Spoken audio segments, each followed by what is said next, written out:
नमस्कार शेतकरी मित्रांनो, आपल्या सोयाबीन ए टू झेड चॅनलवर आपले सर्वांचे स्वागत आहे। आजचा आपला विषय आहे लोकल मार्केटमध्ये सोयाबीनची कोणती चांगली व्हरायटी उपलब्ध आहे व स्वतः मी शेतकरी म्हणून सोयाबीनचे कोणते बियाणे यावर्षी टोकन पद्धतीने लागण करणारा आहे। माझ्याकडे काळी भारी सिंचनाची सोय असणारी जमीन आहे। आज आपण सोयाबीन बियाण्याच्या दुकानात आलो आहोत। यावर्षी मी 6 पैकी 2 बियाणांची व्हरायटी विकत घेणार आहे। माझ्या विचारात KDS 726, KDS 753, KDS 792, JS 335, green gold 3344 आणि MAUS 712 या व्हरायटी आहेत। यापैकी 2 व्हरायटी आपण विकत घेणार आहोत।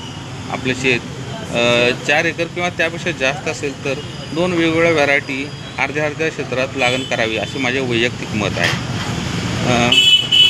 चला तर मग आपण सोयाबीन व्हरायटीबद्दल बोलूया।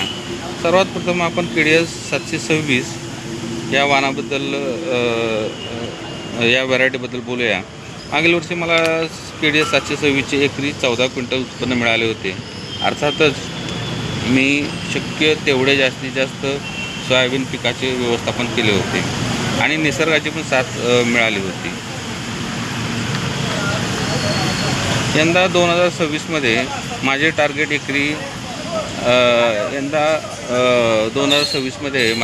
एकरी 18 क्विंटल आहे। एक महत्त्वाची गोष्ट मला सांगायची आहे की फक्त चांगले व्हरायटी घेऊन शेतात लागण करणे एवढेच चांगल्या उत्पादनासाठी पर्याप्त नाही, तर जमिनीची पूर्व मशागत, बियाणांची उगवण क्षमता, बेसल डोसची प्रति एकर वापर, तण नियंत्रण, योग्य तणनाशकाची, बुरशीनाशकाची, कीटकनाशकाची,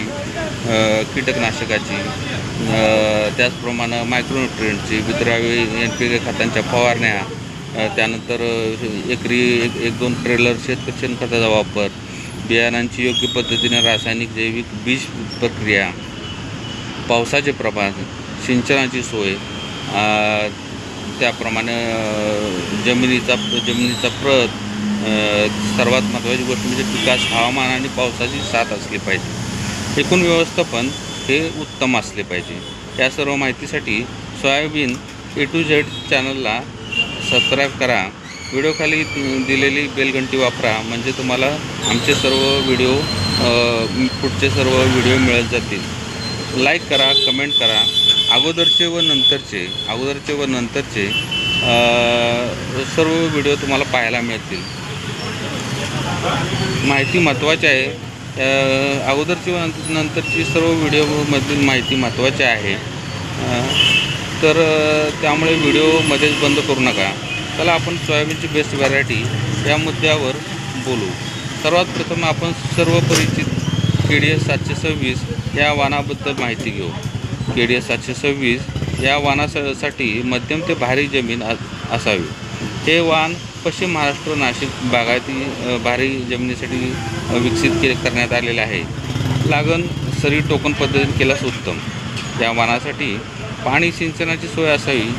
रोपाच्या 2 ओळीतील अंतर 15 ते 18 इंच असावे। 2 रोपातील अंतर साधारणपणे 4 ते 5 सेंटीमीटर असावे। हे झालं आपलं KDS 726 या वाणाबद्दल। आणि त्याचं KDS 726बद्दल अजून 2-3 गोष्टी सांगायच्या अशा झाल्या तर KDS 726बद्दल अजून 2-3 गोष्टी सांगायच्या झाल्या तर एका जागी 2-3 बियापेक्षा जास्त टोकणी करू नये। हे वाण जवळपास 110 दिवसामध्ये काढणीसाठी येते। 40 ते 42 दिवसापासून फुले यायला सुरुवात होते। KDS 726ची प्रतिकार क्षमता चांगली आहे। दाणे टपोरे व वजनदार असतात। चांगल्या उत्पन्नासाठी शक्यतो यात आंतरपीक घेऊ नका। आंतरपीक घ्यायचेच असेल तर 25 दिवस अगोदर लागण केलेल्या ऊसामध्ये घ्या। लक्षात ठेवा, KDS 726चे झाड मोठे असते। त्याच्या सावलीमुळे आंतरपिकात सूर्यप्रकाश व हवा यांची कमतरता होते। 100% व्यवस्थापन असल्यास हे वाण 15 ते 20 क्विंटलपर्यंत उत्पादन देऊ शकते। याचे सरासरी उत्पादन 8 ते 10 क्विंटल आहे। आणि सगळ्यात महत्त्वाची गोष्ट म्हणजे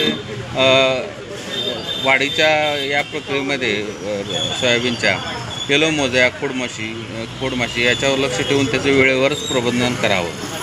आता आपण दुसरा वाण KDS 753 याबद्दल बोलूया. हे वाण जवळपास 95 ते 100 दिवसात काढणीसाठी येते. 40 दिवसापासून फुले यायला सुरुवात होतात. KDS 753 प्रतिकार क्षमतात मध्यम ते चांगले असते.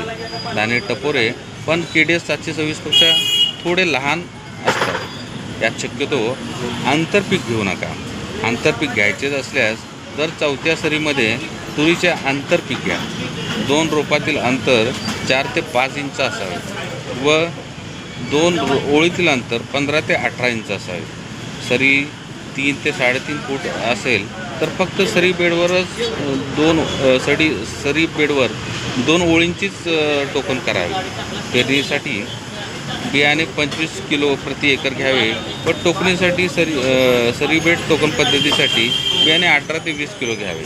याची टोकणी 15 जून ते 12 जुलैपर्यंत केली तरी चालते.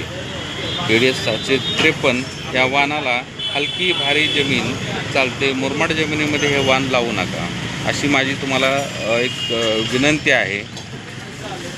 तर KDS 753 या वाणासाठी पाणी सिंचनाची सोय असावी. 100% व्यवस्थापन केल्यास हे वाण 15 ते 18 क्विंटल एकरी उत्पादन देऊ शकते.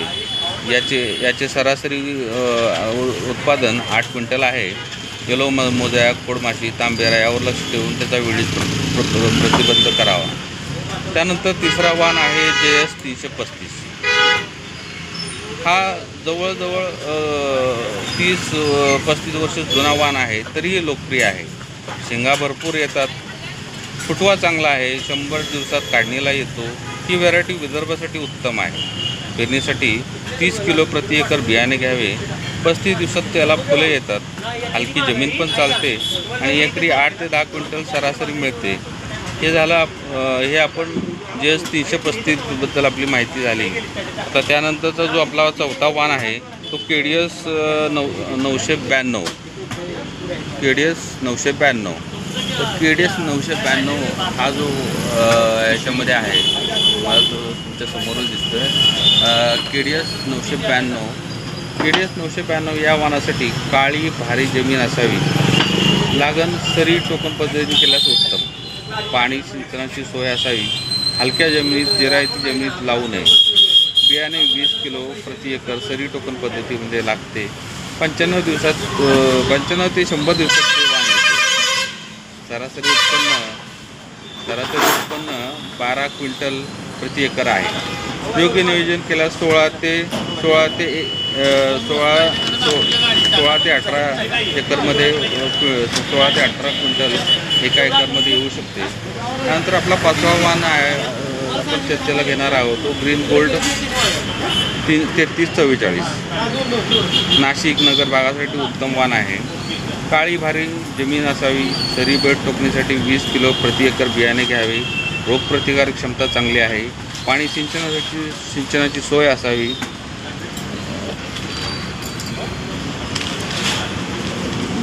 तर याच्यामध्ये पेरणीसाठी जर तुम्ही घेणार असाल हे बियाणं, तर हे 30 किलो प्रति एकर बियाणे घ्यावे.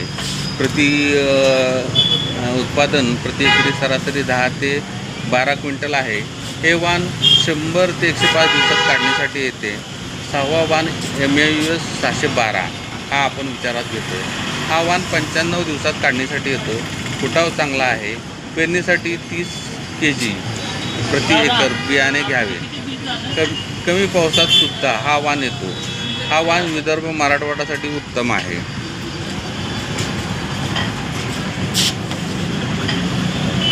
त्याला काळी जमीन असावी. तर शेतकरी मित्रांनो, हे झाले काही सोयाबीन व्हरायटीबद्दल मी माझ्या गरजेनुसार व्हरायटीबद्दल माहिती.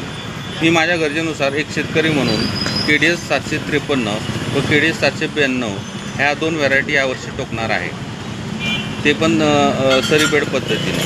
आपण आपल्या भागात कोणते वाण चांगले उत्पादन देते हे कमेंटमध्ये नक्की सांगा. व्हिडिओची माहिती आवडल्यास channel soybean A to Z subscribe करा. सर्व व्हिडिओ पूर्णपणे पहा, लाईक करा. व्हिडिओ खाली दिलेले बेल बटन दाबा, म्हणजेच आमचे पुढचे सर्व व्हिडिओ आपल्यापर्यंत पोहोचतील. धन्यवाद शेतकरी मित्रांनो. Soybean A to Z.